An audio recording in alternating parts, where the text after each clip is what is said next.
Hello, everyone. Welcome. We are very, very honored to have all of you here today. We have some special guests with us today. I would like to start by doing a land acknowledgement. I come with respect for this land and for the people that have been on this land. I wish to acknowledge this land that we are on in Toronto. For thousands of years, it has been the traditional land of the Mississaugas of the Credit, the Anishinaabeg, the Chippewa, the Haudenosaunee, and the Wendat peoples, and is now home to many First Nations, Inuit, and Métis peoples. Thank you all for being here. My name is Namarag Ahmed, also pronounced Namarag Ahmed. I am the executive director and one of the three co-founders of WANESA. The other two co-founders are Dr. Leslie Shanks and Fatma Hassan. WANESA Mental Health Services for Black Youth began formal operations in fall of 2021, but has been working for many years before. We are grassroots. We were born because the community knocked on our doors and we had the honor of opening that door. We're here to address a significant gap in system level services for Black youth and families in Toronto. And we launched in Regent Park because the co-founders have a history here. We recognize that there are urgent and unmet needs for safe, appropriate, trauma-informed mental health services to support youth and families in the community living with these significant mental health and substance use concerns. We worked on trust, and we built trust, and we continue to build trust. And we are honored to have the opportunity for this really, really big opportunity today. And WANESA, this is a key piece. WANESA means dialogue, and dialogue is curative. We want to be Black-centric and culture responsive, but most importantly, we want to open dialogue, because through dialogue, we can work towards offering safe Black youth mental health services for the Black youth and for their families as well. I am very nervous, but I'm also very excited. And I'm also very honored to have the privilege of welcoming somebody up here today. Someone that I look up to, someone who is a very familiar face to not only the community members of Regent Park and neighboring areas, but to Toronto and Canada as a whole. Please have our wonderful and honorable Marci Ien, our Minister for Women and Gender Equality and Youth, up on the stage.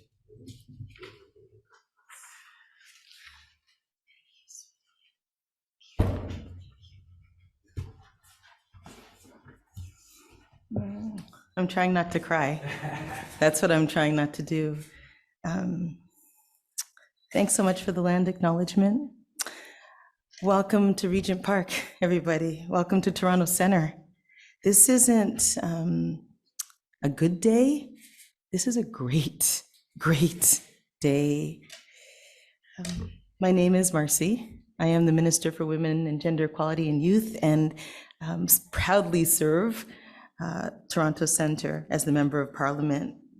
And I have to say, today's announcement is so very critical as we continue to destigmatize mental health support among Black Canadians. We were chatting a little earlier as the child of immigrants. Within the Black community, within racialized communities, mental health isn't always a priority. In fact, I can hear, my parents' voices in my head, and it's not that they didn't love me. It was, we came to this country and we gave you a chance, maybe a chance that we didn't have. We came with almost nothing. And so you work hard and you keep at it and you don't complain about it. And so mental health was never really a thing, except mental health is a huge thing. And it's a huge thing for Black communities and racialized communities. And acknowledging that is huge. Namarag, when we first met, I think it was outside a mosque, you were lining up to go into the women's side, and we chatted for a bit. And then I think the next time I saw you, you were in Regent Park, and I mean the park itself. And you were doing this work because we talked. I think we were on a bench or something and we talked. And I said, this is amazing what you're doing. You didn't have space. You were literally talking to people and listening and trying to help and putting a team together. Like you said, this started years ago. But here we are today in this beautiful space with youth ambassadors who are leading. And this is amazing. This is the second time that I've seen you this week. The first time was on Wednesday, and I was here with you for a short time. But as I said, when I walk through the doors, there's a certain energy, right? You come in and you can feel good things are being done here. The community needs this. It is more than time. I just want to extend a huge thanks for Wanasa, which you pointed out, which means dialogue, for having us here, for the dialogues that have happened, for the dialogues that will continue, for the young people that you will help, because they will see themselves in you. And that is so, so very important. Votre travail collectif a touché la vie de tant d'individus, de jeunes et de leurs familles, et notre gouvernement se réjouit de vous soutenir dans vos efforts continus pour offrir aux Noirs des espaces sûrs où ils peuvent donner le meilleur d'eux-mêmes. I can't tell you how proud I am of all of you, how proud I am to be here with my colleague and my friend, Minister Bennett, who I have to say, we have so many conversations in Ottawa and beyond. She sees the gaps. She sees what needs to be done, and she doesn't just see them, she takes action, she fills them. Not everybody does that. You know, there are a lot of people who will just say, hey, you know, mental health is huge. The fact that she's the first ever minister of mental health and addictions helps. But even as a doctor, you do.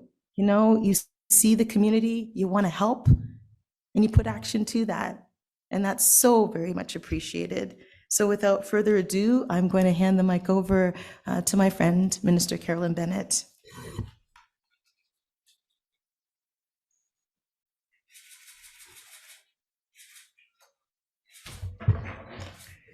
Well, thank you, Marci, and I think it is I think the vibe here.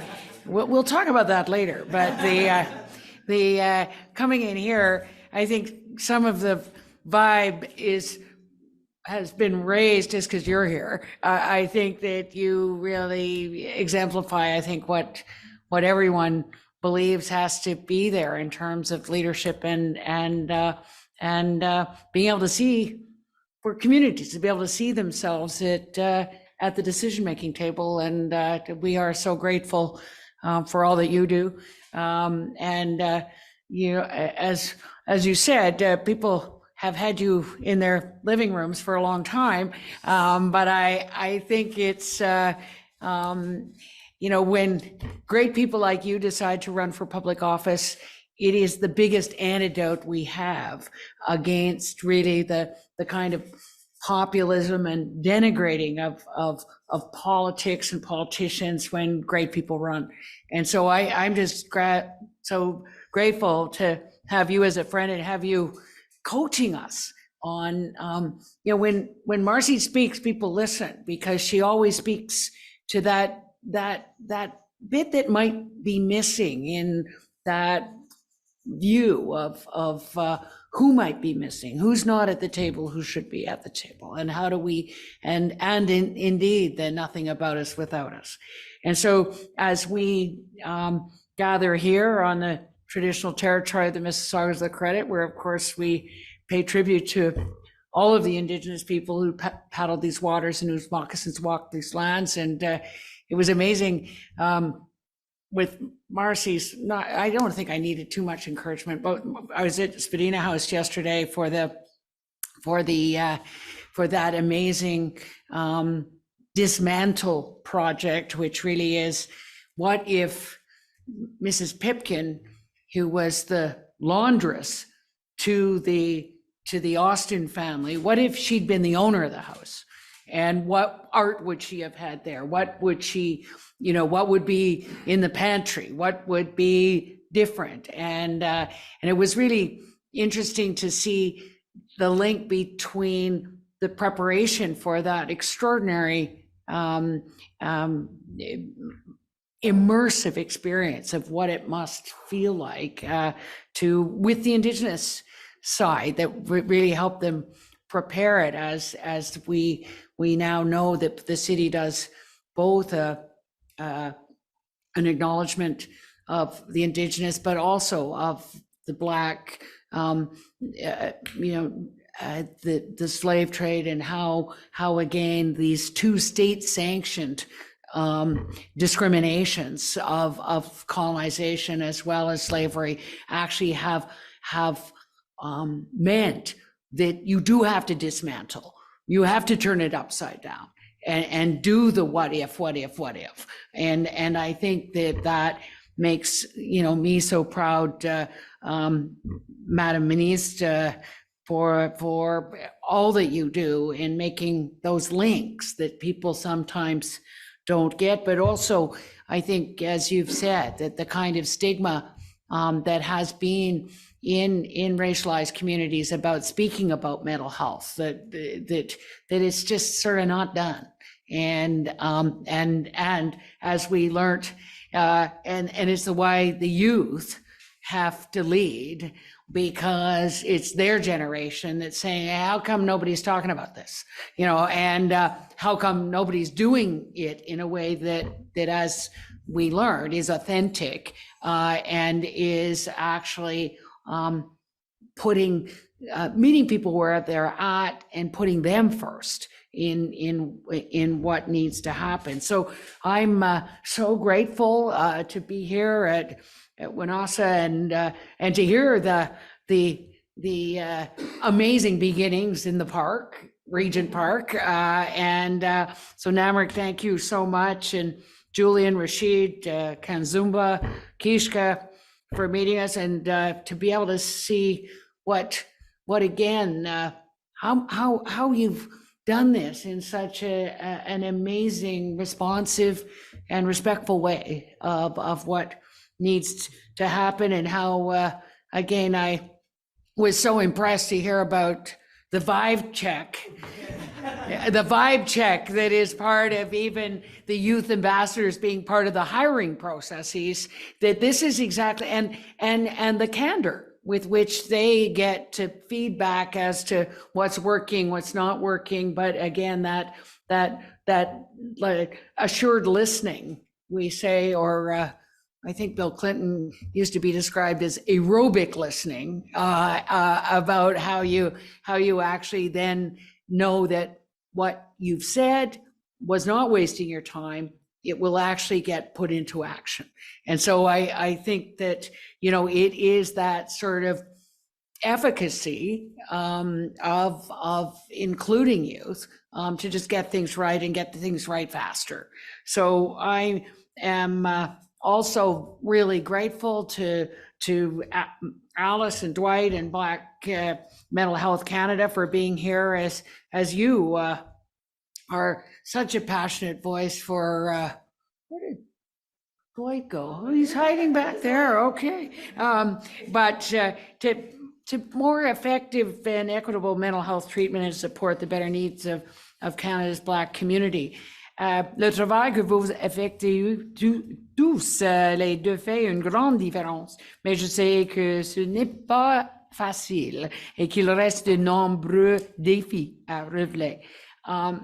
It is, and I was saying that even in Edmonton, the third biggest Black community in Canada, that they've actually developed a Black therapist network, just because that is more effective in actually people knowing what people have gone through, and in the kinds of things that you are dealing with every day in trauma-informed, culturally safe, and with a real respect. Because as we've all heard and know, that for too many Black individuals, simply being Black, driving Black, faces lifetime of unfair barriers to employment, opportunity, food security, social inclusion, and good health outcomes. And it is I think as we look forward to the deals that the government is making with the provinces and territories, that our ability and for them to sign on that we're going to get the data back means that we will get the disaggregated data back, so that we can actually determine not averages that literally whitewash, really, and eliminate those real gaps as Marci was talking about. And how do we make sure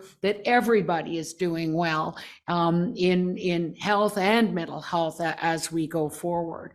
And I am excited by the fact that even the not only having mental health built into primary care, but also the mental health supports for health workers, but also getting, with your help, the real indicators on mental health and substance use that would be meaningful for you, and also in terms of how we deal with the data and the transparency and accountability of e-health and e-prescribing. So I think it's going to be really important that you help me as we are fighting for the kinds of indicators that would be important, but also for you to be able to help us develop that portrait of Canada where nobody's left behind, because we have the data to show where the investments need to be made.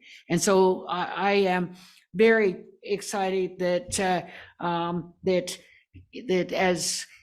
as maybe the pandemic has helped us a tiny bit, talk a little bit more openly about our feelings, for us to admit that we've been struggling or maybe using substances a little bit more than we were or want to. But it's, for young people, I think it's been just totally difficult with the whole social disruption of not being at school, not being with your friends, not actually being able to hang out and just talk and get stuff done. So this is about trying to tip the balance a little bit towards where the needs are great. And so that's why, here's I don't know, do you have a drum, like a drum roll or anything? No? Yeah. So this is the $1.5 million announcement in 2 projects that will help support mental health in Black communities. So 1.1 million goes to Black Mental Health Canada.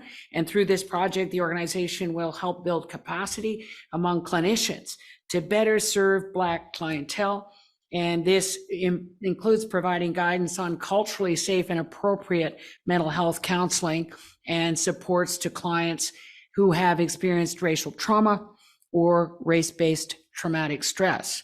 And in addition, our host, WNOSA, is receiving $400,000 for their project to develop community trauma-informed support services here in Regent's Park. And this project will support Black youth and their families and will help address the trauma experienced by the community as a result of the pandemic. As you know, this $100 million that was in the fund was designed to help communities that were most disproportionately affected by the pandemic. So, j'aimerais également prendre un moment pour parler de financement que le Premier ministre a annoncé plus tôt ce mois-ci et dire à tous ceux qui sont ici que nous sommes déterminés à travailler en collaboration avec les provinces et les territoires sur les priorités communes en matière de santé, afin d'améliorer les soins de santé intégrés pour tous les Canadiens.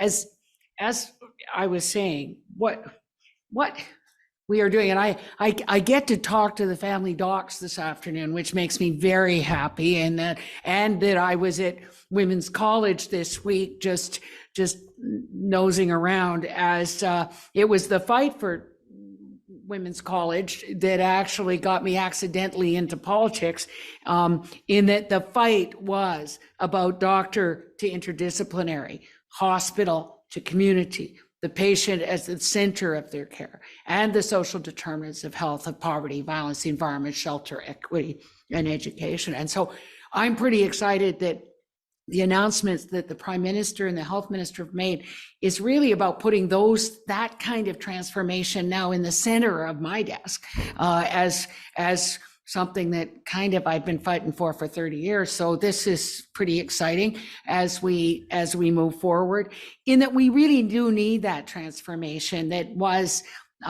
sort of doctor and hospital centric to patient-centered care, and the idea of doing exactly what you want in terms of patient-centered, trauma-informed, culturally relevant mental health and substance use throughout all aspects of care. And it is then necessary with the extra money and the transfer, but the bilateral agreements in the 25 billion, we will be able to measure finally what is happening. So it's and I think it's really important for you to help us communicate. This isn't about provinces and territories reporting to the federal government. This is about us finally being transparent and accountable to Canadians as to what's working and what's not working. It's governments having to report to their citizens. It's not the top-down micromanaging of provincial health systems. It's that people then get to see, and I think we felt at the health ministers meeting that there was also this opportunity to steal good ideas, things that are working in one province and maybe could help another province, that they can actually be aware of these great programs like here all across the Canada. So it is. Nous savons qu'il faut en faire plus et nous continuerons à faire tout ce qu'il faut pour que tous les Canadiens aient accès au soutien et aux services dont ils ont besoin quand ils en ont besoin. So as the minister has led us wisely through this year's Black History Month, Hours to Tell, which represents both an opportunity to learn more about the experiences of Black communities, what they have to share, and the commitment to build that healthier and more resilient Canada, where all people can succeed and have their voices heard. So I'm excited and confident that the projects announced today will help us in that critical task, while also ensuring that Black individuals across Canada experiencing mental health and substance use challenges have access to the best possible, culturally relevant and trauma-informed supports, and really begin to address that stigma that still is such a huge barrier to getting care. So while we're here during Black History Month, we also as a government must ensure that these supports are available and these organizations are supported all year round. And encore une fois, je tiens à remercier ONASA et Black Mental Health Canada d'être là pour les communautés noires, les jeunes, leurs familles, quand ils en ont le plus besoin. And now you are coming back. This is great. Okay, and you're gonna actually tell us what really happened. So okay, thanks. I'm not sure if we're not allowed to clap, but thank you so much. That was beautiful. We are so honored and excited to be receiving this this funding opportunity. I want to introduce somebody that is going to be taking a lead through ONASA Mental Health Services for Black Youth in the Trauma Responsive Community Pilot Initiative.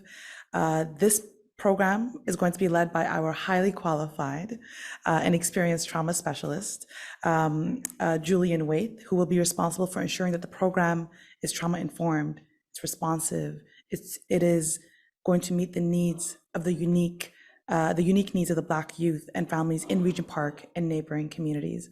So without further ado, our trauma specialist, Julian Waite.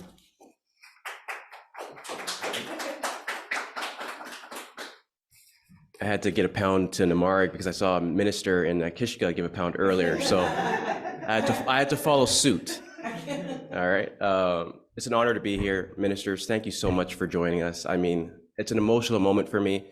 I'm here to talk about the Trauma Informed program, but also about how Regent Park is a community of beauty. It's a community of growth. It's a community that has done so much for me personally. So I'm just so happy to be here. When it comes to Black mental health, I think the theme is something's missing. Something's been left out. And that's why we're here to fill that gap, to create trauma-informed programs that actually leave a legacy of growth, healing-centered care. And that's been left out of the picture for too long. And when it comes to trauma-informed programs, it starts with the staff too. Are the staff well enough to engage with these people? Are they well enough to create that psychological safety? So when you're having therapy, you can actually be psychologically attuned to create safety. So we're focusing on safety, not just for the staff, for the community, for everyone involved in the process, and even community partners. So I'm looking around here and I see people that on my own journey, mental health journey, I wouldn't be here without them. So I want to thank the Kiwanis staff here. They've been worked in the background, literally worked at the park that week because we didn't have an office. At one point, we didn't have laptops, but that's okay. I'm sorry, I don't want to embarrass you, but we're still here. And I think that's what we're hearing from the community is people come and people go. And we need to stop that. We need a commitment. We need everyone to join the movement and change the narrative of mental health for the Black community. I'm just so proud. I'm just looking at a lot of young men here that have done, I've had sessions out here for hours in the cold because we didn't have a space. And they showed up. And they've worked so hard to spin their wheels, working so hard just to stay in the same place. And that's ignored by the mainstream mental health agencies, how hard they're actually working when the doors are closed. So it's a privilege to be here. I'm not going to talk about trauma modalities because I think it's more important about who's doing the work. Are they representative of the community? Do they understand the community? Do they get the vibe, minister?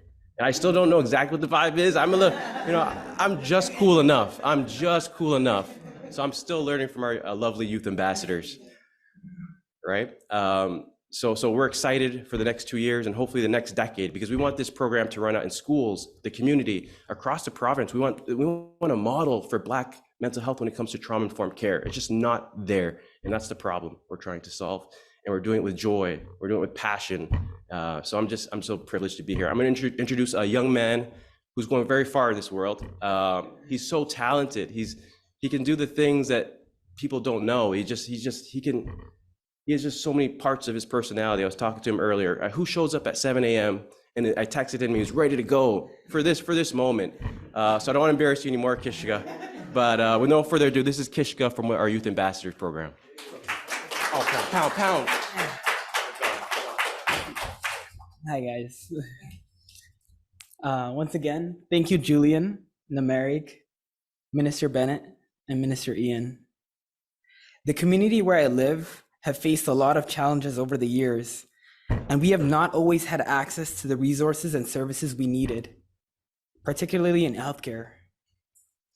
This trauma program will help us deal with the trauma the community has experienced over the years and make sure that we get the support that we need. This program is important to me because it takes an approach that is driven by the community, and it will help us get the mental health services and support we need that are specifically meant for young Black people and families. Wanessa is all about making sure that the people who help us with the mental health know how to respond to things that we have been through. They just get it, the vibe. Overall, the Wanessa Trauma Program Initiative is an important program that will make a difference in the lives of young Black people and our families in Regent Park and other areas. Thank you, Minister Bennett and Minister Ien, for the support of the Public Health Agency of Canada. This will give Wanessa and the community the resources we need to live a meaningful and healthy life that everyone deserves to live. Thank you.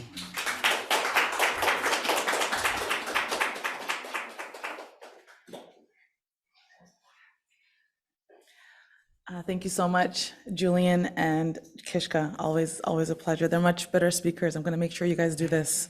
I don't have to do this. I have the honor to introduce the president of the Black Mental Health Canada, Alice. I'm not going to try your last name. I'm so sorry, but Alice, wife, is going to come up. Thank you so much. How do you go behind all of that? How do I do this? I'm not gonna try. Minister Ien said when we were talking in that room that there was an energy in here, and honestly, there is. And just seeing the genuineness of both ministers today, I'm blown away. This is very, very real for me. And thank you. Thank you. My name's Alice Wiafi, and I'm the president of Black Mental Health Canada. Myself, my team, Black Mental Health Canada, we wish to express our heartfelt gratitude for this vital funding. It is vital. We know that the Black mental health challenges of Canadians is complex, and it intersects with other issues such as racism, discrimination, marginalization. And then we have COVID-19 that just exacerbated the issues all the more. So this comes at a critical time. And so I personally think that we're in a mental health crisis. That's what I believe. So hopefully, our hope is really to expand our programs to all the Black communities throughout Canada. This specific funding has allowed us to develop and deliver what we term culturally responsive mental health training. And that helps us to equip and build capacity in providers. Okay, and it makes them what we term culturally competent providers, culturally competent social workers, culturally competent psychotherapists, culturally competent psychologists, culturally competent frontline workers. And those providers create safe spaces that Black people can access to connect, to share, and to get the support they need. We know there's a lot of work ahead, and we know there's a lot we need to do to address those systemic barriers that have limited access to mental health care by Black Canadians. But I think we're all in for the job. We're all committed to the cause. And I'd just like to acknowledge the individuals, the organizations like Manasa, who have worked tirelessly promoting mental health and wellness. We're in this together, and I'm so glad to be part of this collective effort. Minister Bennett, Minister Ien, what could I say? Thank you. Thank you. We're honored that you selected us. We're honored that you chose us. We promise to make good on the task at hand, and we promise to do it with integrity. Thank you.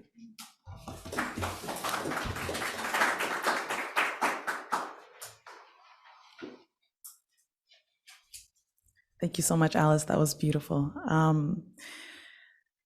This is it. Thank you so much. I do wanna. It would be amiss of me not to just shout out my team who's here and who came bright and early. Auntie Hawa, our community support worker, Nedu, our mental health counselor, Shauna, our case manager, Aimana, our mental health counselor, and our wonderful youth ambassadors. And of course, our wonderful admin assistant, Ayan, who was here from 7 a.m., making sure things are set up. Thank you all for coming, and thank you, youth ambassadors, for coming as well. I am now going to hand it over to the moderator in the room. That's it. I'm good. Okay. We'll begin this Q&A portion by asking if there are any questions from media in the room. Nous allons commencer avec demander s'il y a des questions aux médias dans la salle. Non. Alors, there are no questions here in the room, and il n'y a pas de questions ici dans la salle. So we'll pass it over to the Zoom for any questions. Nous allons passer à Zoom maintenant pour quelques questions. Merci. Thank you. If you're a journalist on the Zoom and wish to ask a question, please use the hand raising function.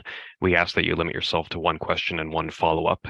Unless I've stated it, please indicate your name and media outlet before posing your question and state to whom your question is directed. Si vous êtes journaliste sur le Zoom et vous désirez poser une question, veuillez utiliser l'option de lever la main.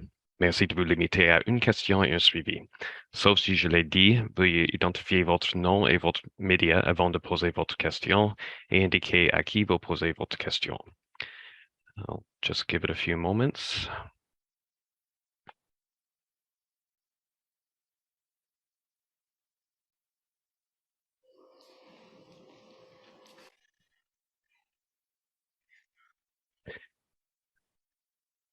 Okay, no questions on the Zoom, so that will conclude today's event. Thank you for your participation.